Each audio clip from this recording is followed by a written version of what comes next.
जो ईशान खान का रचक मंच आप सभी का हार्दिक अभिनंदन करता है। आइए हम शुरुआत करते हैं यूपी पर सीरीज की।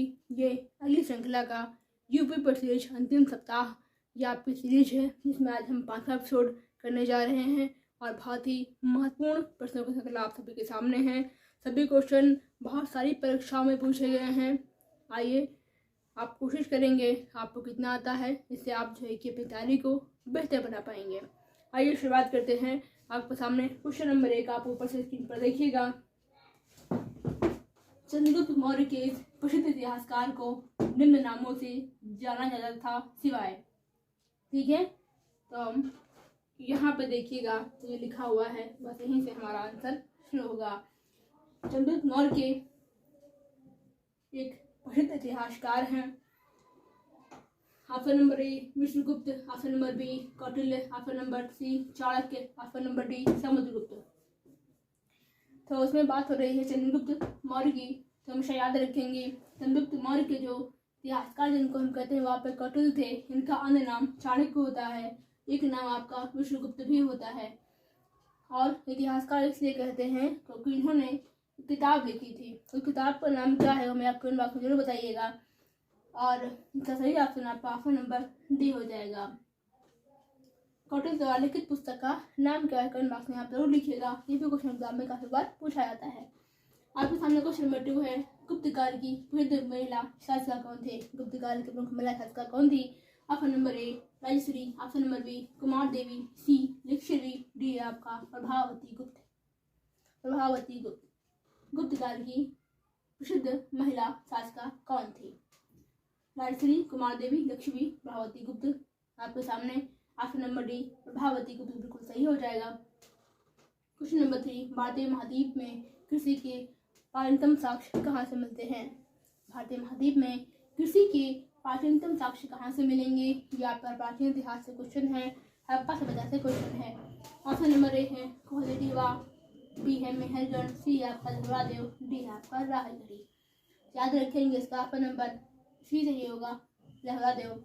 ऐसा इसलिए है क्योंकि मेहरगढ़ की खुदाई पहले होती है। मेहरगढ़ की खुदाई पहले होती है।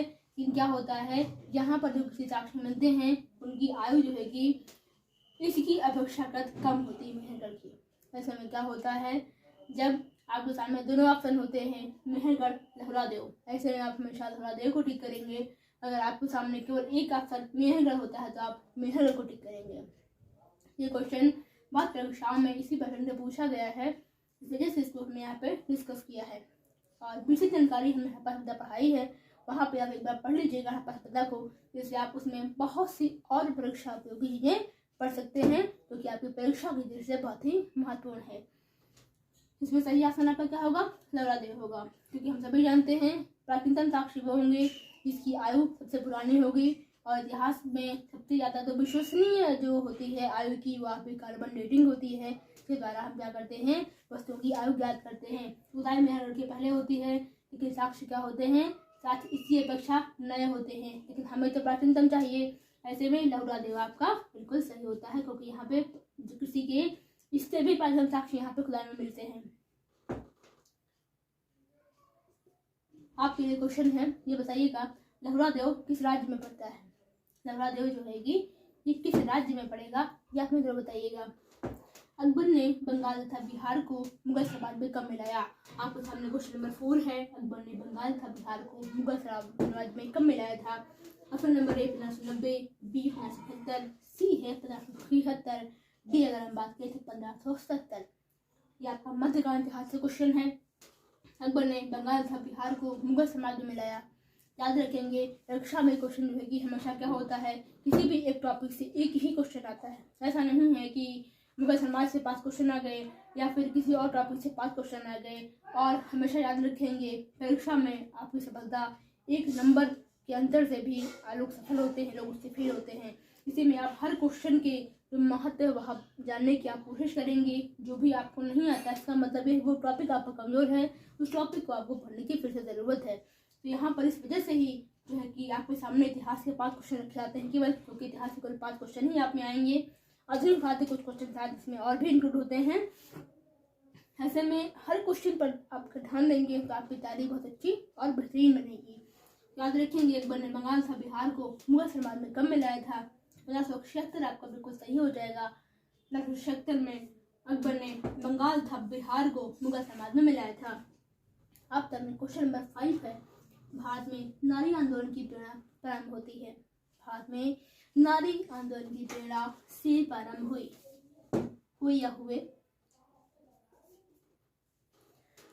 मतलब ऐसा कौन सा व्यक्ति था जिसके कारण क्या हुआ कि नारी आंदोलन को गति मिली? लोगों ने सोचा कि हमें नारियों को भी पढ़ाना चाहिए, हमें इनको भी बाहर निकल देना चाहिए और इनको भी हमें समाज में एक बेहतरीन, कहते हैं हाँ तुम भी इंसान हो, ऐसी भूमिका देनी चाहिए। आपके सामने क्वेश्चन नंबर 1, ऑप्शन नंबर 1 है आपका पद्माबाई राणे, बी है एनी बेसेंट, सी है आपका ज्योतिबा फुले, डी है आपका सरोजिनी नायडू। आप रिगार्डिंग क्या होगा आप सोच करके बताइएगा। और ये प्रैक्टिस होती है, आप चाहें तो आप एक कॉपी पेन लेकर के अपना जान सकते हैं कि आपने आज इन 5 क्वेश्चन में आप कितने अटेंड कर पाए हैं, कितने नहीं कर पाए हैं, या फिर आप मेरे चैनल पर आप कमेंट में ये चीज़ कर सकते हैं जिससे आप अपनी तैयारी को और अच्छा बना सकते हैं। तो याद रखेंगे इसमें क्वेश्चन नंबर 5 का आंसर आपका ज्योतिबा फुले हो जाएगा। ठीक है, ये रही आपकी इतिहास की श्रृंखला। आइए हम डिस्कस करने वाले हैं आपके सामने राजनीतिक विज्ञान, जिसको हम कहते हैं पॉलिटिकल साइंस, या जो कहें कि संविधान से क्वेश्चन आते हैं। आइए हम शुरुआत करते हैं संविधान के कुछ शानदार प्रश्नों की। हमने राजनीतिक शास्त्र की कुछ बहुत ही महत्वपूर्ण क्वेश्चन आपके सामने हैं। आइए ऊपर देखिएगा, आपके सामने क्वेश्चन नंबर 11 है, राष्ट्रपति कितने सदस्यों को मोहित करता है? राष्ट्रपति कितने सदस्यों को मोहित करता है? मैंने परीक्षा में पूछा क्वेश्चन है आपके सामने। ऑप्शन देखिएगा, ऑप्शन ए 10, बी 11, सी 12 और डी आपका है 13। याद रखेंगे राष्ट्रपति हमेशा जो है कि 12 सदस्यों को मोहित करता है। आपके लिए क्वेश्चन है, बताइएगा हमें कहाँ मोहित करता है? ठीक है, किस सदन में मनोनीत करता है, हमें आपको बताइएगा। क्वेश्चन नंबर 7 देखते हैं, विश्व का विशालतम न्यायिक प्राधिकरण कौन सा है? विश्व का विशालतम न्यायिक प्राधिकरण कौन सा है? ऑप्शन नंबर ए अंतर्राष्ट्रीय न्यायिक अदालत, ऑप्शन नंबर बी भारत का supreme court, option number C UNCLOS। ये एक सामुद्रिक न्यायालय होता है जिसमें क्या होता है, समुद्र में मान लीजिए कुछ भी घटना घटित होती है तो वहाँ पर क्या होता है, वहाँ पर जो है कि जो भी विवाद होता है वो सुलझाए जाते हैं। ऑप्शन नंबर डी आपके सामने है इलाहाबाद कोर्ट। ठीक है, सबसे बड़ा विश्व का न्यायिक प्राधिकरण कौन सा है? याद रखेंगे इसमें आपका नंबर आपका डी इलाहाबाद कोर्ट हो जाएगा। वैसे आपने क्या सोचा था हमें जरूर बताइएगा। जैसे अगर हम बात करें अंतर्राष्ट्रीय न्यायिक अदालत में कुल 15 न्यायाधीश होते हैं, इसको हम बोलते हैं, इसका मुख्यालय हेग में है। ठीक है, और सुप्रीम कोर्ट में वर्तमान में 34 न्यायाधीश हैं और ओशियंस में जो है कि संख्या घटा बढ़ा करती है। तो आपके सामने ये डाटा है, सबसे बड़ा कौन सा? याद रखेंगे इलाहाबाद आपका कोर्ट है, इलाहाबाद कोर्ट। आपके लिए क्वेश्चन है, बताइएगा हमें आप इलाहाबाद कोर्ट का जो है कि स्थापना कब होती है? इसकी इलाहाबाद कोर्ट की स्थापना कब होती है, हमें आप जरूर बताइएगा। आइए हम देखते हैं क्वेश्चन नंबर आपका 8 है, स्वतंत्र भारत के उत्तर प्रदेश के प्रथम विधानसभा अध्यक्ष कौन थे? प्रथम विधानसभा अध्यक्ष आपके उत्तर प्रदेश में कौन थे? ऑप्शन नंबर ए है पीपी टंडन, बी है मदन मोहन वर्मा, सी है चतुर्चरण सिंह, डी है Nafisul Hasan. Option number A है PD Tandon, B Manmohan Sharma, B है आपका चौधरी चरण सिंह और सी है आपका और डी है आपका नफीस हसन। याद रखेंगे इसमें ऑप्शन नंबर ए है आपका पीडी टंडन, आपका बिल्कुल सही हो जाएगा। फुल फॉर्म हो जाएगा आपका पुरुषोत्तम दास टंडन। ठीक है ना, पुरुषोत्तम दास टंडन। ठीक है, पीडी टंडन हमने शॉर्ट में लिखा था। ठीक है, कभी कभी क्या होता है पीडी टंडन ही पूछ लेता है। और क्वेश्चन नंबर 9 है, भारत का सर्वप्रथम डिजिटल प्रचार द्वार कौन सा है? Option number A Maharashtra, B है केरल, सी है आपका मध्य प्रदेश, डी है आपका उत्तर प्रदेश। आप रिकॉर्डिंग काफ़ी होगा, कोशिश किया करिए। और बी है आपका केरल, बिल्कुल सही हो जाएगा ये। क्वेश्चन नंबर 10 देखेंगे। संशोधन के जरिए आर्थिक आचरण प्रदान किया गया है। ऐसे क्वेश्चन पूछे जाते हैं। आगे डाटा रहेगा या फिर रहेगी, मतलब ये यहाँ पे हम क्या फिल करेंगे। ऑप्शन नंबर 101, बी 102, सी 103, डी आपका 104। इसमें आपका 103 बिल्कुल सही हो जाएगा, मतलब ऑप्शन नंबर डी। ये रही आपकी संविधान से आए हुए बहुत ही महत्वपूर्ण क्वेश्चन। आइए हम देखते हैं आगे के क्रम में कुछ हिंदी के महत्वपूर्ण क्वेश्चन। आपके सामने हिंदी की कुछ बहुत ही शानदार क्वेश्चन हैं, आइए देखते हैं। और क्वेश्चन नंबर अगर हम बात करें, ये आपका रहेगा 11। कौन सी संधि व्यंजन संधि है? कौन सी संधि व्यंजन संधि है? ऑप्शन नंबर ए उदाहरण, बी तद्धित, सी है आपका वाक्जाल, डी है आपका सही। आपको सामने ऑप्शन है, व्यंजन संधि पूछी जा रही है। कौन से आपकी व्यंजन संधि है? ऑप्शन नंबर ए उदाहरण, तद्धित, वाक्जाल या फिर सभी होंगे। याद रखेंगे इसमें आपका डी बिल्कुल सही हो जाएगा। सभी आपके व्यंजन संधि के उदाहरण लिखे हुए हैं। क्वेश्चन में बात देखते हैं, सरयूर में संधि कौन सी है? सरयूर में संधि कौन सी है? ऑप्शन नंबर ए आपका है दीर्घ, बी है यण, सी है गुण, डी आपका जड़ है।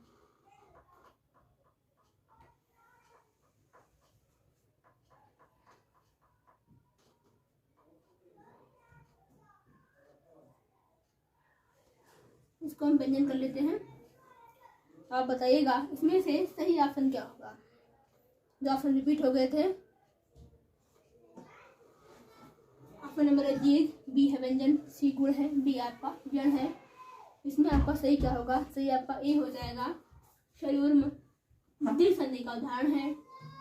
अगर हम बात करें क्वेश्चन नंबर 13 में, किसी कथन पर सहमत होना, किसी कथन पर सहमत होना, तो समर्थन, अनुमोदन, स्वीकृति, सहमति। ऑप्शन नंबर ए आपका समर्थन है, बी अनुमोदन है, सी आपका स्वीकृति है, डी आपका सहमति है।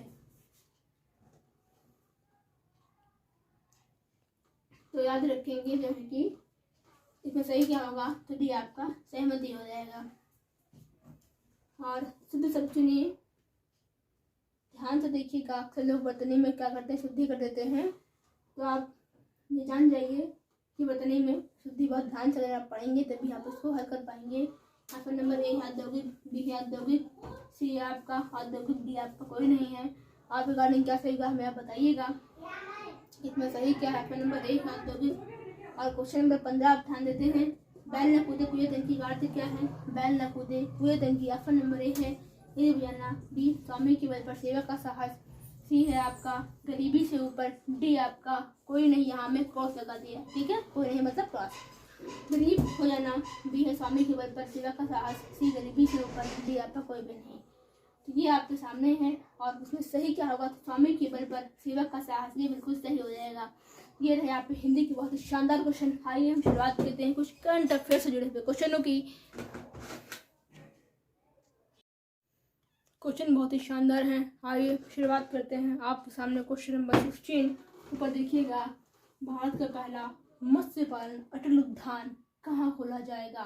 क्योंकि भारत का पहला ऐसे बहुत ही महत्वपूर्ण है, हम सभी जानते हैं। आपका number A UP, B Tamil Nadu, C Bengaluru, D है आपका केरल। आप एक करने कहाँ होगा सोचिएगा आप, लेकिन आपका नंबर डी बिल्कुल सही है। 17 है, तीसरी G20 भ्रष्टाचार विरोधी बैठक कहाँ हुई? तीसरी G20 भ्रष्टाचार विरोधी बैठक कहाँ पर हुई है? Option number A Delhi, B Kolkata, C Mumbai, D आपका चेन्नई। आप रिगार्डिंग क्या होगा सोचिएगा आप।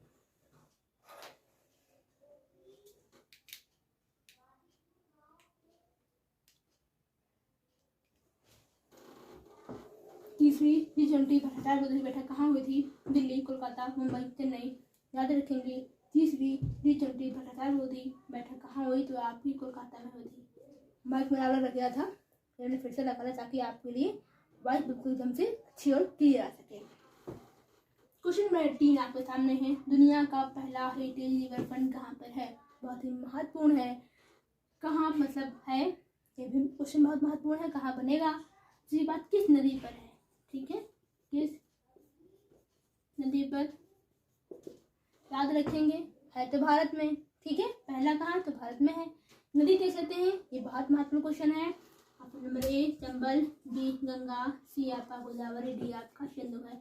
आप अकॉर्डिंग क्या सही होगा, लेकिन इसका सही ऑप्शन क्या हो जाएगा, चंबल। वही जो चंबल के बीहड़ कहते हैं ना। और यहाँ पे क्रोकोडाइल आपका, यहाँ पे क्रोकोडाइल के लिए प्रसिद्ध है, अपने बीहड़ के लिए प्रसिद्ध है चंबल नदी। यूपी स्पेशल हमने पढ़ाया है, वहाँ पे बताया इसके विषय में अच्छे से। और क्वेश्चन नंबर 19 थे, केरल का नया नाम क्या है, ठीक है। और केरल का नया नाम क्या है, option number A Keralam, B कलेम, सी करशलेम, डी है आपका करलवरम।